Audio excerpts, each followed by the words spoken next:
is also running on Crown Point ore. I assume that's coming by railroad, but it could be coming by wagon.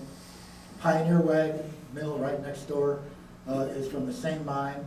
So there's 10 potential 10 car loads of Crown Point ore. And the Kelsey is still running on Belcher Rock. So that's a potential for 31 cars per day in 1873, which was not that big a deal then. We now had 16 locomotives. The Aurora and the Ophir were running the Reno division.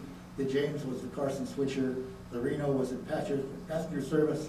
The Genoa was the the Virginia and Gold Hill switcher and the relief passenger engine, which left 11 locomotives for the Gold Hill division, 3 of which were the Booths.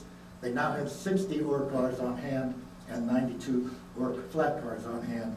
So they had solved a lot of their rolling stock problems, except that just as they get to this stage, then you have 2 major discoveries which force them to buy more rolling stock, with the Belcher and the Crown Point, and which both involve the Silver City branch.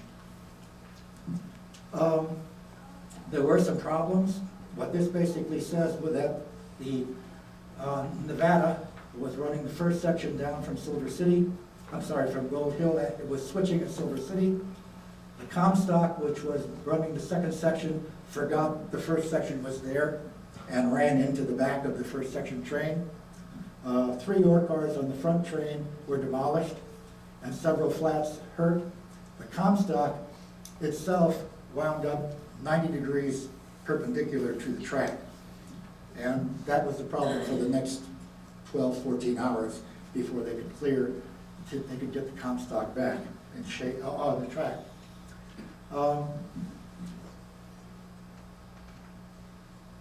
The philosophy which Yarrington always had with mills is that you can't have too many locomotives.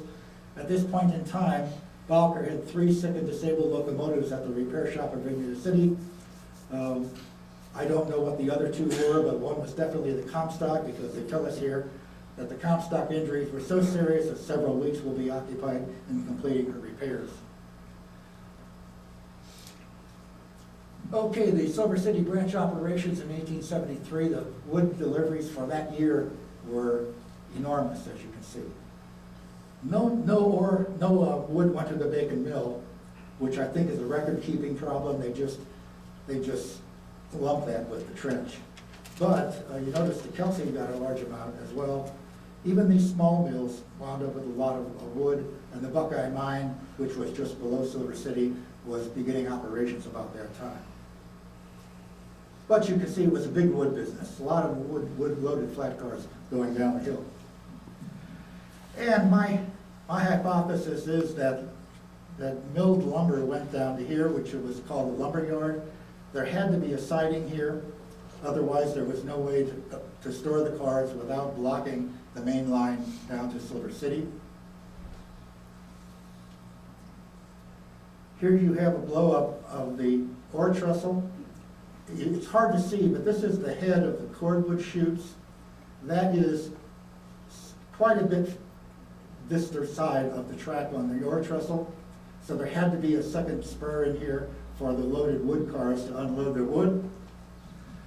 And so I hypothesized, here's the main branch coming down. There had to be a spur in here so they could load ore off of here. They could load firewood down to here and firewood down to here without blocking the ore lines. And there had to be a way to run around those cars so they could bring the loads down, get the empties out, and take them up the hill. Okay, that's it. I